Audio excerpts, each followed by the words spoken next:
എൻ്റെ എല്ലാ പ്രിയപ്പെട്ട കൂട്ടുകാർക്കും ഞങ്ങളുടെ പുതിയൊരു വീഡിയോയിലേക്ക് വീണ്ടും ഹൃദ്യമായ സ്വാഗതം. ഇന്ന് നമ്മൾ ഉണ്ടാക്കാൻ വേണ്ടി പോകുന്ന ഒരു സദ്യ സ്റ്റൈൽ ക്യാബേജ് തോരനാണ് കേട്ടോ. അപ്പോൾ നമുക്കറിയാം ക്യാബേജ് ഒത്തിരി ഗുണമുള്ളതാണ്. എന്നാൽ തന്നെയായിട്ടോ അതിൻ്റെ ഒരു സ്മെല്ല് ഒരു പ്രത്യേക സ്മെല്ലാണല്ലേ ക്യാബേജൊക്കെ അരിയുമ്പോൾ. അപ്പോൾ ഞാൻ പണ്ടെപ്പോഴും വിചാരിക്കുന്ന പുറത്തുനിന്ന് മേടിക്കുന്ന ക്യാബേജിന് മാത്രം അങ്ങനെയൊന്നും ഇല്ല കേട്ടോ. നമ്മുടെ വീട്ടിൽ വളർത്തുന്ന ക്യാബേജ് ആണെങ്കിലും ആ ഒരു സ്മെല്ലുണ്ട്. അപ്പോൾ ആ സ്മെല്ലില്ലാതെ ആയിട്ട് നമുക്ക് കഴിക്കാനായിട്ട് ഒരു ഉഗ്രൻ ടേസ്റ്റിൽ രണ്ട് ഇൻഗ്രീഡിയൻസ് ചേർക്കുമ്പോൾ നമുക്കൊരു സൂപ്പർ ടേസ്റ്റി ആയിട്ടുള്ള ഒരു ക്യാബേജ് തോരൻ കിട്ടും. അപ്പോൾ ആ ഒരു ഇൻഗ്രീഡിയൻസ് എന്താണെന്ന് കാണാൻ വേണ്ടിയിട്ട് ഞങ്ങളുടെ ഈ ഒരു ഡിഷ് പൂർണ്ണമായിട്ടും ഉണ്ടാക്കുന്നത് എങ്ങനെയാണെന്നൊന്ന് കണ്ടു നോക്കൂ കേട്ടോ. അപ്പോൾ ഇതേ നമ്മൾ ക്യാബേജൊക്കെ നല്ല പൊടിയായിട്ടൊന്ന് കട്ട് ചെയ്ത് അരിഞ്ഞിട്ടുണ്ട്. പിന്നെ അതിലേക്ക് നമ്മളൊരു 5 ചെറിയുള്ളിയും കൂടി ഇതുപോലെ ഒന്ന് കട്ട് ചെയ്തെടുത്തിട്ടുണ്ട് കേട്ടോ. പിന്നെ ഇതിലേക്ക് നമ്മൾ തേങ്ങ ഇട്ട് കൊടുക്കുന്നുണ്ട്, തേങ്ങാപ്പീര. ഇത് വേണമെങ്കിൽ തേങ്ങ ഇഷ്ടമില്ലാത്തവർക്കാണെങ്കിൽ ആ ഒരു സ്റ്റെപ്പ് സ്കിപ്പ് ചെയ്യുക കേട്ടോ. അപ്പോൾ ഞാനൊരു അരമുറി തേങ്ങയാണ് എടുത്തിട്ടുള്ളത്. അരമുറിയില്ല, ഒരു 1/4 ഭാഗം തേങ്ങ കേട്ടോ. ഒരു തേങ്ങ മുറിൻ്റെ ഒരു 1/4 ഭാഗം. പിന്നെ നമ്മൾ ഇതിലേക്ക് ചേർക്കുന്ന ഒരു ഇൻഗ്രീഡിയൻസ് എന്താണെന്ന് വെച്ചാൽ ഇഞ്ചിയാണ് കേട്ടോ. ഒരു 1/4 പീസിലും കുറവ് ഇഞ്ചി, അത് ഒന്ന് ഇതുപോലെ കട്ട് ചെയ്തെടുത്തു. പിന്നെ നമ്മൾ പച്ചമുളക് കുറച്ച് അത്യാവശ്യം നമുക്ക് എരിവ് വേണം അതിന്. അപ്പോൾ അതുകൊണ്ട് തന്നെ ഒരു 6 പച്ചമുളക് ചെറുതായിട്ട് കട്ട് ചെയ്തെടുത്തു. പിന്നെ ഒരു സവോള അരിഞ്ഞെടുത്തിട്ടുണ്ട്. പിന്നെ 2-3 തണ്ട് കറിവേപ്പില. ഇത്രയും സാധനങ്ങളാണ് വേണ്ടത്. പിന്നെ ഇതിലേക്ക് എരിവൊക്കെ എന്ന് പറഞ്ഞിട്ടുണ്ടെങ്കിൽ നമ്മളുടെ ആവശ്യത്തിനനുസരിച്ച്, നമ്മൾ ഉപയോഗിക്കുന്ന എരിവിനനുസരിച്ച് അത് കൂട്ടുകയും കുറയ്ക്കുകയൊക്കെ ചെയ്യാം കേട്ടോ. അപ്പോൾ അതേ നമ്മളെല്ലാം ഒന്ന് അരിഞ്ഞെടുത്തു. ഇനി ഇത് നമ്മൾ വെളിച്ചെണ്ണയിലാണ് പ്രിപ്പയർ ചെയ്യാൻ വേണ്ടി പോകുന്നത്. അപ്പോൾ ഒരു പാത്രം അടുപ്പത്ത് വെക്കുക. അതിലേക്ക് നമ്മൾ വെളിച്ചെണ്ണ ഒഴിച്ച് കൊടുത്തിട്ടുണ്ട്. വെളിച്ചെണ്ണ നന്നായിട്ടൊന്ന് ചൂടായി വരട്ടെ. ഞാനിവിടെ വിറകടുപ്പിൽ വെച്ചിട്ടാണ് ഇത് തയ്യാറാക്കി എടുക്കുന്നത് കേട്ടോ. അപ്പോൾ നമ്മൾ എന്ത് സൈഡ് ഡിഷ് ആണെങ്കിൽ തന്നെ അത് നമ്മൾ നാടൻ കറികളൊക്കെ അധികം വെളിച്ചെണ്ണയിൽ ഉണ്ടാക്കുകയാണെങ്കിൽ അപ്പോൾ അതിൻ്റെ ഒരു സ്വാദം ഒന്ന് വേറെ തന്നെയാണ് കേട്ടോ. അപ്പോൾ അങ്ങനെ തന്നെ ഒന്ന് ചെയ്യാനായിട്ട് എല്ലാവരും ശ്രമിക്കുക. അപ്പോൾ നമ്മൾ 2 ടീസ്പൂൺ അളവിൽ വെളിച്ചെണ്ണ ഒഴിച്ച് കൊടുത്തിട്ടുണ്ട്. അത് നന്നായിട്ട് ചൂടായി വന്നപ്പോൾ അതേ 1 ടീസ്പൂൺ അളവിൽ നമ്മൾ കടുക് ഇട്ട് കൊടുത്തിട്ടുണ്ട് കേട്ടോ. ഇനി ഈ കടുക് നന്നായിട്ടൊന്ന് പൊട്ടി വരട്ടെ. നമ്മൾ കറിയൊക്കെ വെക്കുമ്പോഴത്തേക്കും ഈ കടുക് ഇട്ട് കൊടുക്കുമ്പോൾ ചിലരൊക്കെ ഈ കുറച്ച് കടുക് പൊട്ടിക്കഴിയുമ്പോഴത്തേക്ക് ഇട്ട് കൊടുക്കുക. അങ്ങനെയല്ല, പൂർണ്ണമായിട്ടും കടുക് പൊട്ടിത്തീരണം.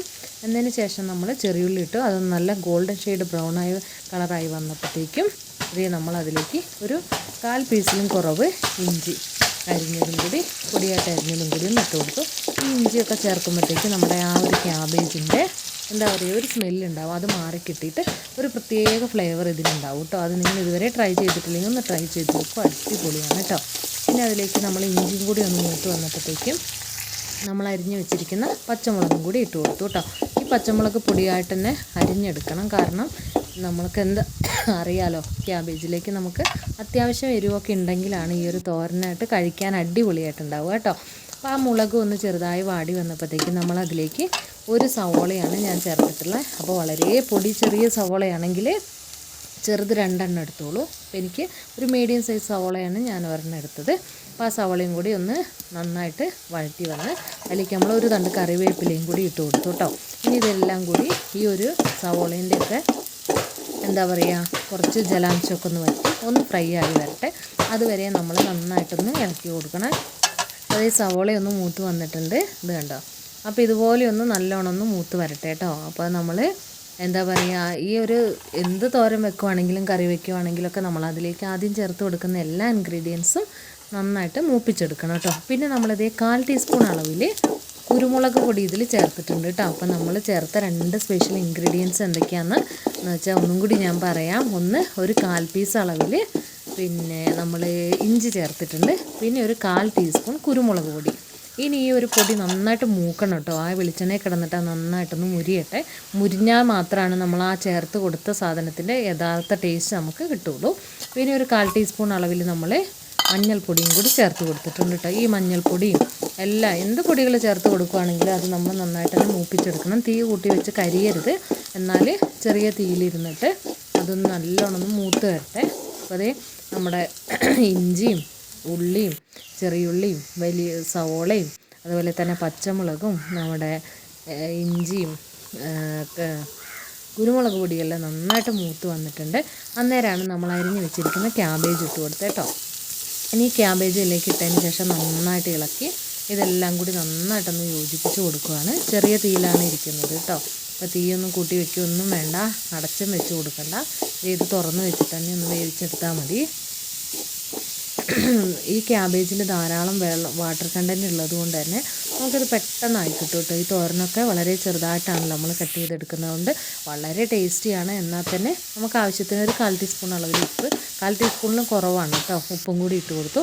കാരണം നമ്മളിതിലേക്ക് ആദ്യം തന്നെ ഒത്തിരി ഉപ്പ് ചേർത്ത് കൊടുക്കരുത്. ഇപ്പോൾ നമ്മളിതേ പച്ചക്കറിവേപ്പില ഇട്ട് കൊടുത്തിട്ടുണ്ട് കേട്ടോ, കറിവേപ്പില ഇട്ട് കൊടുത്തു. ആദ്യം തന്നെ നമ്മൾ ഒത്തിരി അധികം ഉപ്പിട്ട് കൊടുക്കരുത്. അങ്ങനെ അധികം ഉപ്പിട്ട് കൊടുത്തിട്ടുണ്ടെങ്കിൽ പിന്നെ എന്താ പറയുക, ഇതൊന്ന് വാടി കഴിയുമ്പോഴത്തേക്ക് ചിലപ്പോൾ നമ്മൾ വിചാരിച്ചതിലും കുറഞ്ഞ എമൗണ്ട് ആയിരിക്കും നമുക്ക് തോരനുണ്ടാവുക. അപ്പം നമ്മളൊരു ഇച്ചിരി ഉപ്പ് എപ്പോഴുള്ള എമൗണ്ടിലും ഒരു കുറച്ച് പൊടി ഉപ്പ് കുറച്ചിടണം. എന്നാൽ മാത്രമാണ് അത് വാടി കഴിയുമ്പോഴത്തേക്കും വളരെ കുറച്ച് എമൗണ്ട് ആവും. അപ്പോൾ നമുക്ക് ഉപ്പ് കൂടാനുള്ളൊരു സാധ്യതയുണ്ട് കേട്ടോ. അപ്പോൾ അതൊക്കെ ഒന്ന് ശ്രദ്ധിക്കുക. അതേ നമ്മുടെ തോരൻ കണ്ടില്ലേ, ഇട്ടപ്പത്തേനെക്കാട്ടി ഉള്ളത് ഓരോ ടൈം അതിൽ വാട്ടർ കണ്ടൻറ്റൊക്കെ പോയി ഇതൊന്ന് വലിഞ്ഞ് വെന്ത് വരുമ്പോഴത്തേക്കും കുറഞ്ഞു വരും കേട്ടോ. ഇനി നമ്മളിതേ 1/4 മുറി തേങ്ങ, ഒരു മുറി തേങ്ങേൻ്റെ 1/4 ഭാഗം ചിരകിയത് ഇതേ അതും കൂടി ഒന്ന് ഇട്ട് കൊടുത്തു കേട്ടോ. ഇനി വേണമെങ്കിൽ നമുക്ക് ഈ ഇഞ്ചിയും അതുപോലെ ഇതിലേക്ക് നമ്മൾ ചേർത്ത മുളകും ഈ തേങ്ങയെല്ലാം കൂടി വേണമെങ്കിൽ മിക്സീൻ്റെ ജാറിലോ അല്ലെങ്കിൽ അമ്മിയിലോ ഒന്ന് ചതച്ചിട്ട് കൊടുക്കുകയും ചെയ്യാം. ഇപ്പം ഞാൻ മുളകൊക്കെ നമ്മൾ ആദ്യം തന്നെ ഈ വെളിച്ചെണ്ണയിലിട്ട് മൂപ്പിച്ചാണ് എടുത്തിട്ടുള്ളത്. അതിന് ശേഷം ക്യാബേജ് ഇട്ട് അതൊന്ന് കുറച്ചൊന്ന് പാകമായി വന്നപ്പോഴാണ് നമ്മൾ തേങ്ങ ഇട്ട് കൊടുത്തത് കേട്ടോ. അപ്പോൾ ഈ 2 സ്റ്റെപ്പിൽ ഏത് വേണമെങ്കിൽ നമുക്കെടുക്കാം. അതേ ഇങ്ങനെ തീ കത്തിക്കൊണ്ടിരിക്കുവാണ്. നമ്മുടെ ക്യാബേജ് ഇങ്ങനെ ഇടയ്ക്കിടയ്ക്കൊന്ന് ഇളക്കി കൊടുത്ത് ഇതൊന്ന് ഉലർത്തി എടുക്കുക കേട്ടോ. അപ്പോൾ അങ്ങനെയാണ് ചെയ്യേണ്ടത്, തീ കൂട്ടി വെച്ചിരിക്കരുത്. അപ്പോൾ എല്ലാവർക്കും ഒരുപാട് ഇഷ്ടപ്പെടുന്നൊരു തോരനാണ് നമ്മുടെ ഓണം സദ്യയിലും അതുപോലെ തന്നെ വിഷു സദ്യയിലും നമ്മുടെ വീട്ടിലുണ്ടാക്കുന്ന സദ്യകളൊക്കെ മുന്നിലുള്ള ഒരാളാണ്. സദ്യയിൽ എവിടെ ഉണ്ടോ അവിടെ നമുക്ക് ക്യാബേജ് ഉണ്ടാവും. അപ്പോൾ ഈ ഒരു റെസിപ്പി നിങ്ങൾക്ക് ഇഷ്ടപ്പെടുവാണെങ്കിൽ നിങ്ങൾ പിന്നെ നിങ്ങളുടെ ഫ്രണ്ട്സിനും റിലേറ്റീവ്സിനും ഒക്കെ ഒന്ന് ഷെയർ ചെയ്ത് കൊടുക്കാൻ മറന്നു പോകല്ലേ കേട്ടോ. പിന്നെ നിങ്ങളുടെ എല്ലാ ഫീഡ്ബാക്കുകളും നമ്മൾ വായിക്കുന്നുണ്ട്. എല്ലാ ഫീഡ്ബാക്കിനും നമ്മൾ പറ്റുന്ന പോലെ തന്നെ മറുപടി തരുന്നുണ്ട്. അപ്പോൾ എല്ലാവരും നിങ്ങളുടെ അഭിപ്രായങ്ങളെല്ലാം കമൻറ്റ് ബോക്സ് നമുക്ക് വളരെ പ്രിയപ്പെട്ടതാണ്. അപ്പോൾ അതിൽ വന്നിട്ട് നിങ്ങളുടെ കമൻറ്റുകളെല്ലാം രേഖപ്പെടുത്തുക. അപ്പോൾ എന്താ പറയുക, എല്ലാവരോടും ഒരുപാട് സ്നേഹം. Thank you for watching. അപ്പോൾ ഞങ്ങളുടെ വീഡിയോ ഇഷ്ടപ്പെടുവാണെങ്കിൽ നിങ്ങൾ നിങ്ങളുടെ ഫ്രണ്ട്സിനും റിലേറ്റീവ്സിനും ഒക്കെ ഒന്ന് ഷെയർ ചെയ്ത് കൊടുക്കാനും കൂടി മറന്നു പോവല്ലേ കേട്ടോ. അപ്പോൾ അടുത്തൊരു വീഡിയോ ആയിട്ട് നമുക്ക് വീണ്ടും കാണാം. Thank you for watching. Tata.